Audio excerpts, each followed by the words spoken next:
Don't mind her, she just lives off mom and dad. Can't hold a job to save her life. My brother laughed, gesturing toward me while his groomsmen chuckled in the fitting room. I reached down to adjust my jacket sleeve, trying to hide the jagged 6-inch silver scar running up my left forearm. But I wasn't fast enough. His best man, an active-duty Army Ranger, caught a glimpse of it.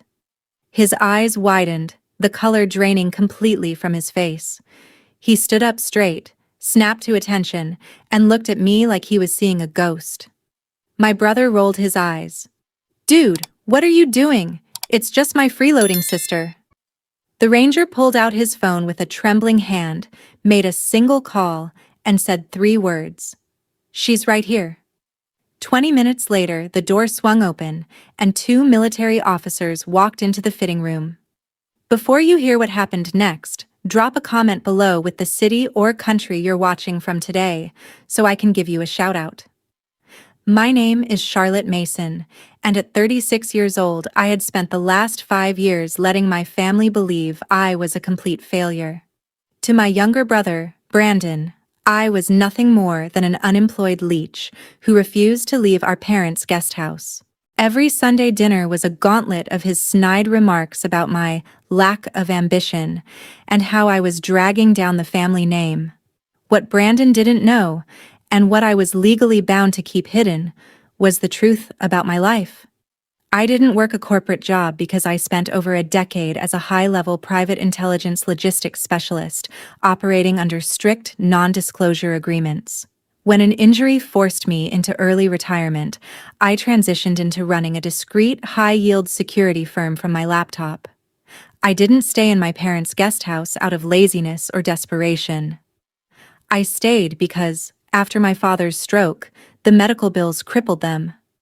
Quietly, I paid off their entire mortgage, cleared their debts, and funded their medical care through a private trust.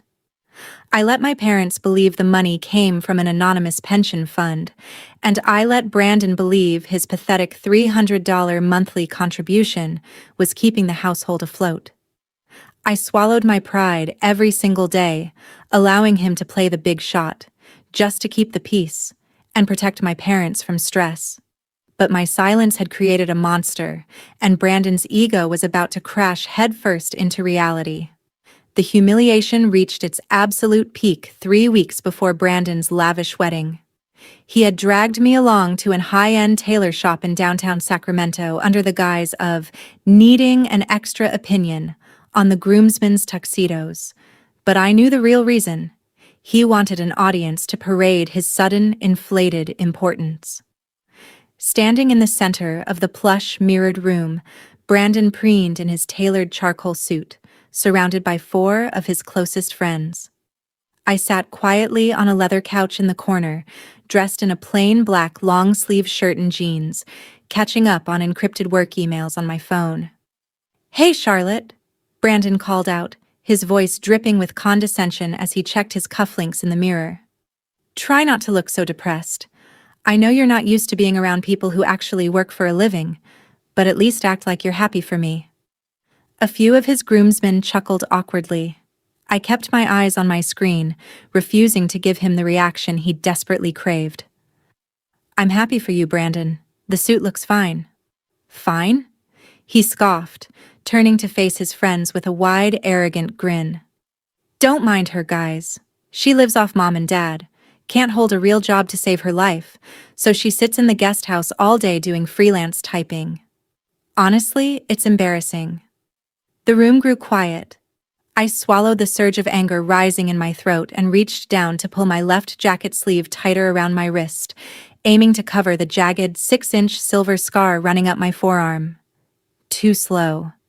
Standing right beside Brandon was his best man, Marcus, a stoic, broad-shouldered active-duty Army Ranger who had stayed silent most of the afternoon. As my sleeve shifted, his eyes locked onto the distinct surgical combat scar. Marcus's eyes widened as he stared at the faint, star-shaped burn pattern at the base of the scar, an unmistakable mark that only a handful of military personnel in the world recognized. The color drained completely from his face. He stepped forward, his eyes darting from my wrist up to my face, realization hitting him like a physical blow. Without taking his eyes off me, Marcus stood up straight, snapped to attention, and stood as rigid as a board. Brandon blinked, bursting into a loud, obnoxious laugh. "Dude, what are you doing? It's just my freeloading sister. You don't have to stand up for her." Marcus ignored him entirely. His hands trembled slightly as he reached into his jacket pocket and pulled out his phone. He dialed a number, holding the phone to his ear while keeping his gaze locked on me in total, reverent silence. The rest of the groomsmen exchanged confused, uncomfortable glances, the easygoing atmosphere of the fitting room vanishing in an instant. "Sir," Marcus said into the receiver, his voice tight and formal. "I'm at the tailor shop on 4th Street. You need to get down here right now. I found Operative Vanguard. She's right here." Brandon's smug smile faltered, replaced by irritation. "Vanguard? What kind of stupid joke is this, Marcus? Put your phone away. We're supposed to be picking out ties."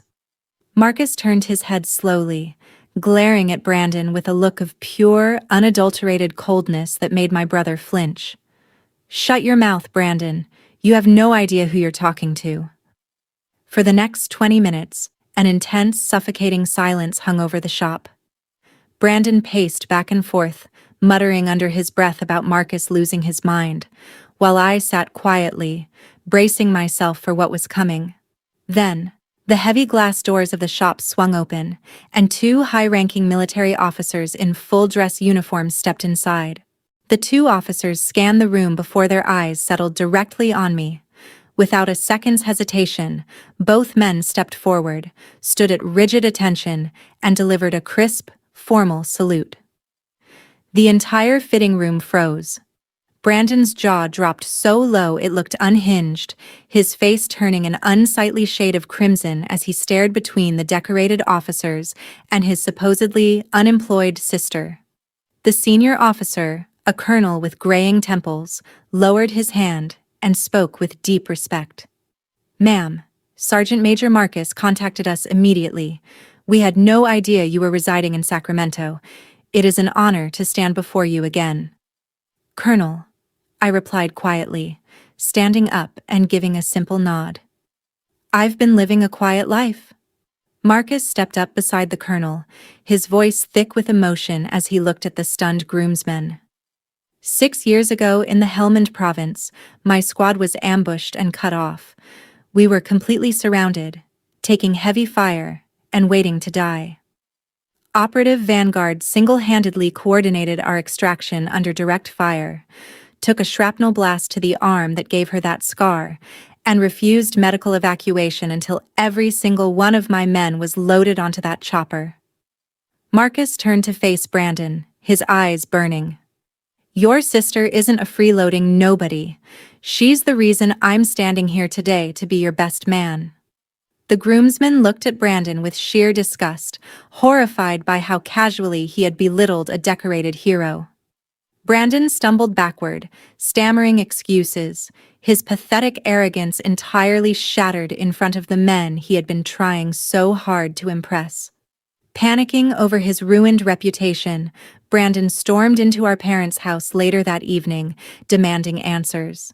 I was sitting at the kitchen table with our parents, quiet and calm, when he burst through the door with his fiancée, Megan, right behind him. His face was flushed with anger and embarrassment. "What kind of twisted game are you playing, Charlotte?" Brandon yelled, slamming his fists onto the counter. "You embarrassed me in front of my best man. You made me look like an idiot." I didn't flinch. I slowly set down my tea and looked at him. "You made yourself look like an idiot, Brandon. You've spent years insulting me to feel bigger, and today, your ego finally caught up with you." "Don't turn this on me," he shouted, turning to our parents. "Did you know about this? She's been lying to all of us." My mother looked confused, but before she could speak, I pulled a thick leather folder from my bag and laid it flat on the table. It was time to stop protecting his fragile ego. "Let's talk about lies, Brandon," I said coldly, opening the folder. "Mom, Dad, You think your mortgage was paid off by a medical grant. It wasn't. I paid off the $300,000 balance 3 years ago. I also pay for Dad's monthly physical therapy. Megan gasped, staring at the bank statement spread across the table. I turned another page, pointing directly at Brandon. And Brandon's luxury car lease? The deposit for your wedding venue? He told you he paid for them, Megan, but he actually took out loans in Mom and Dad's name, which I quietly paid off last month so they wouldn't go bankrupt. The room fell deathly silent as Brandon stood frozen, completely exposed. Megan stared at the bank statements on the table, her hands trembling as she read through the paper trail of Brandon's deceit. She looked up at Brandon, her eyes filled with tears of anger and disappointment. You told me you paid for the country club deposit with your promotion bonus, she whispered, her voice shaking. You've been leeching off your family and taking credit for your sister's sacrifice? Brandon opened his mouth to lie, but the cold, hard receipts were right in front of everyone.